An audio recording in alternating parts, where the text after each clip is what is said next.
بسم اللہ الرحمن الرحیم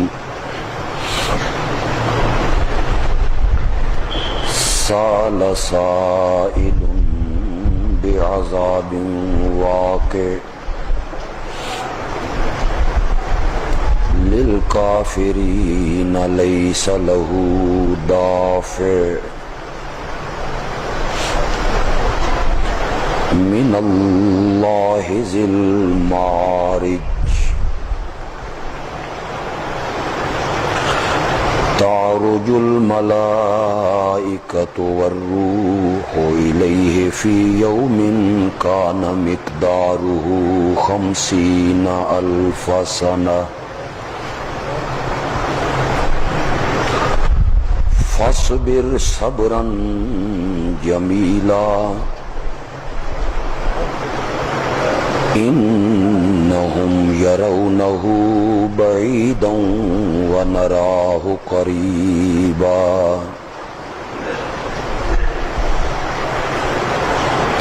یوم تکون السماء کالمہل وتکون الجبال کالعہن ولا یسأل حمیم حمیما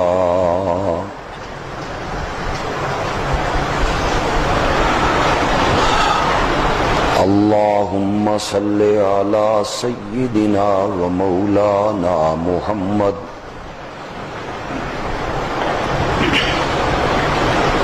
وعلی آل سیدنا و مولانا محمد وبارک وسلم ثم صلی علیہ. سپیکر رکھ کے آواز کھول لگے، میرا گلا خراب ہوا، زیادہ کرو.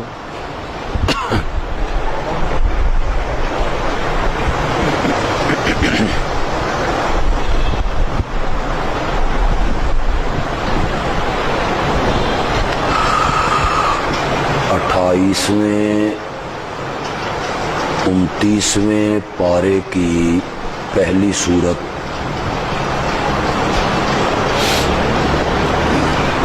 سورۃ الملک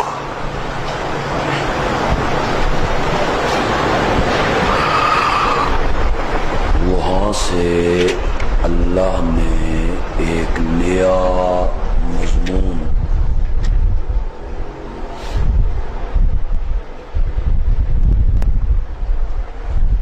شروع فرمایا ہے.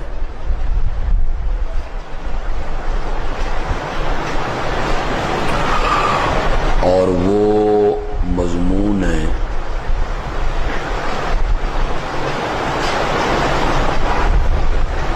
کہ ہر چیز میں برکتیں عطا کرنے والا اللہ ہے.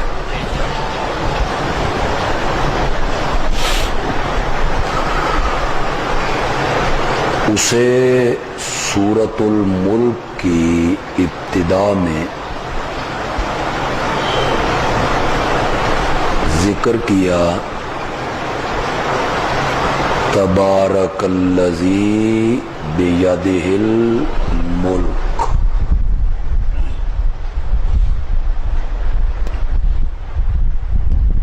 برکتیں عطا کرنے والا وہ ہے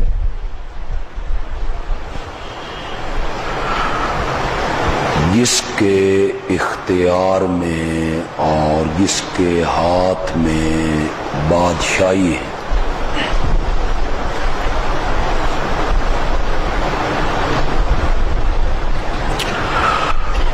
سورۃ ملک کے بعد سورۃ قلم میں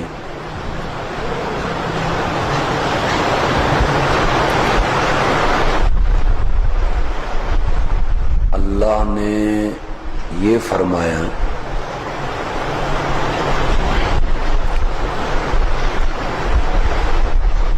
کہ مشرکین اگر نرم ہو جائیں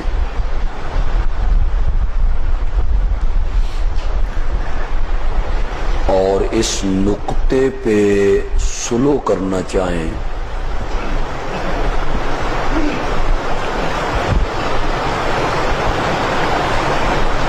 اللہ کو برکتیں دینے والا مانو،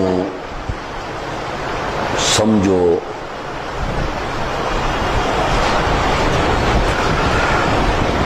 لیکن ہمارے معبودوں کے متعلق نفی نہ کرو۔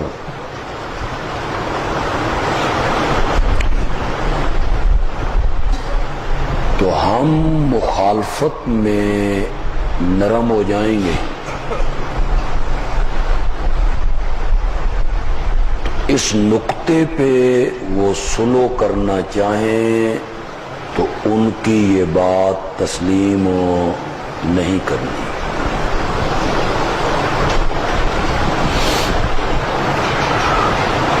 اس کے بعد سورۃ الحاقہ،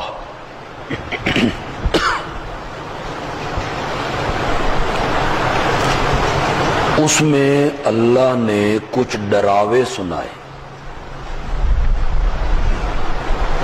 قوم عاد، قوم سمود، قوم نوح، قوم لوط، فرعون،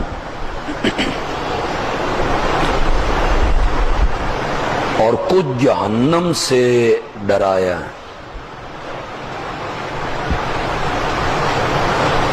مقصد یہ تھا کہ سورۃ الملک کے دعوے کو مان لو، ورنہ تمہارے ساتھ بھی وہی سلوک ہوگا جو ہم نے پچھلی کافر قوموں سے کیا تھا۔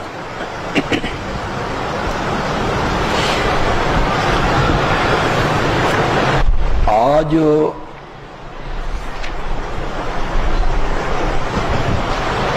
ہمارے زیر مطالعہ ہے سورۃ المعارج۔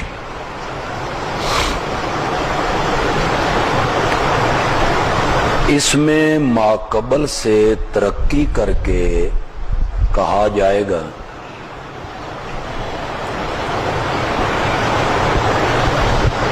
کہ چاہیے تو یہ تھا کہ ہمارے دلائل کو سن کے اور پچھلی قوموں کے واقعات کو سن کے یہ ہماری بات کو مان جاتے، ایمان لے آتے،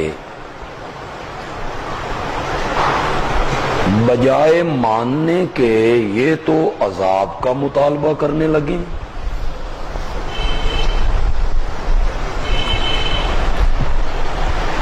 اسی چیز کو سورت کے شروع میں اللہ نے بیان کیا، سأل سائل بعذاب۔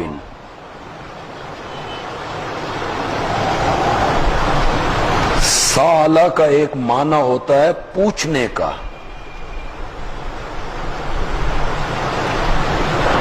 سوال کرنا۔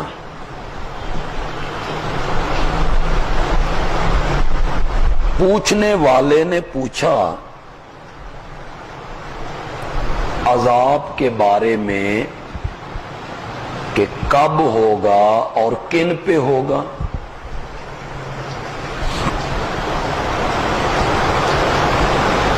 اور ایک معنی سالہ کا ہوتا ہے مانگنا۔ تو پھر مانا کریں گے کہ ایک مانگنے والے نے عذاب مانگا۔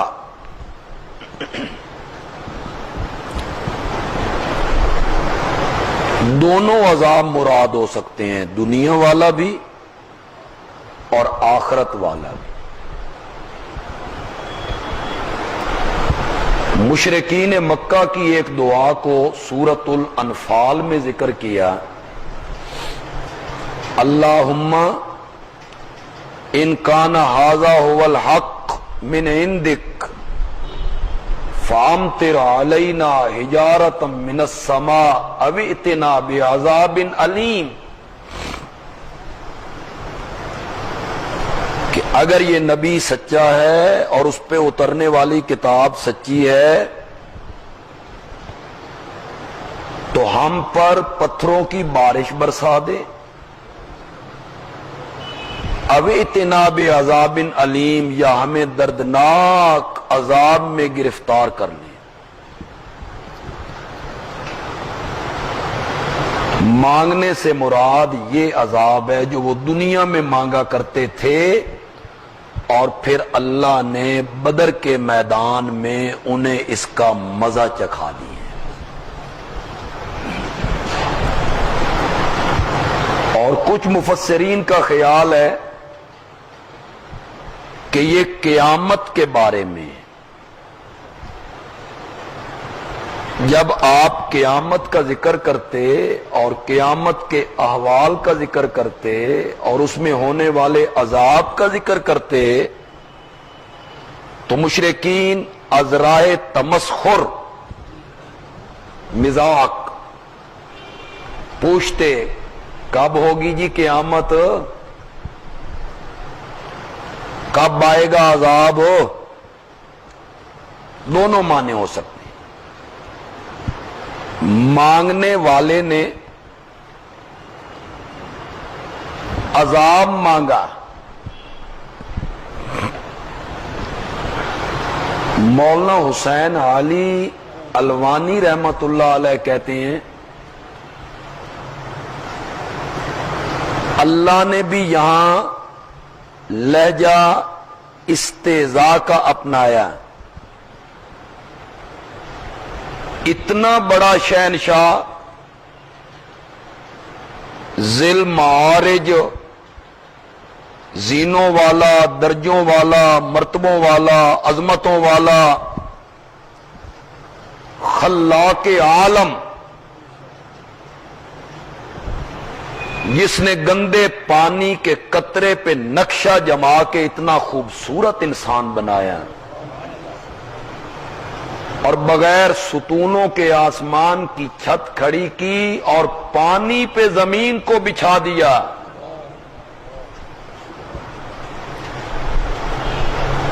اتنے بڑے شہنشاہ سے پاگلوں نے مانگا تو کیا مانگا؟ اللہ یہ لہجہ اپنانا چاہتے۔ اتنے بڑے شہنشاہ سے یہ چیز مانگنی تھی کہ جی عذاب کب ہوگا؟ فرمایا واقعین للکافرین لیس لہ دافع، وہ عذاب واقع ہونے والا ہے کافروں پر جس کو ٹالنے والا، وقوع اس کا یقینی ہے، اس عذاب نے آنا ہی آنا ہے۔ کس کی طرف سے؟ من اللہ، یہ عذاب اللہ کی طرف سے آئے گا۔ ذی المعارج، میرجن کی جمع ہے، میرج کہتے ہیں سیڑھی کو، یہاں سے پھر معراج کا لفظ نکلا۔ معراج کو بھی معراج اس لیے کہتے ہیں کہ امام الانبیاء خاتم النبیین رحمت للعالمین سید الاولین والآخرین حضرت محمد الرسول اللہ صلی اللہ علیہ وسلم کو سونے کی ایک سیڑھی لگا کے آسمانوں کی طرف چڑھایا گیا تھا۔ میرج، معراج اس کا لفظی معنی سیڑھی کا ہے۔ پھر یہ درجے کے معنی میں، سیڑھیوں میں بھی درجے ہوتے ہیں نا، ایک سیڑھی پھر دوسری پھر تیسری پھر چوتھی، تو اب معنی آپ کر لیں یہ عذاب اس اللہ کی طرف سے آئے گا جو اللہ بڑے درجوں والا ہے، بڑے مرتبوں والا ہے۔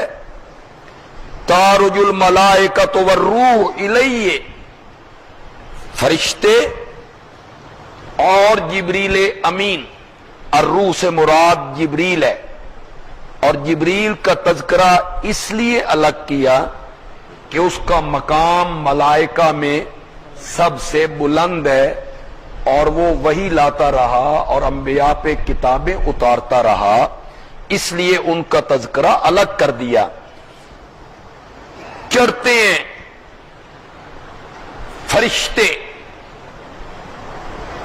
اور جبریل امین الیہ اس کی طرف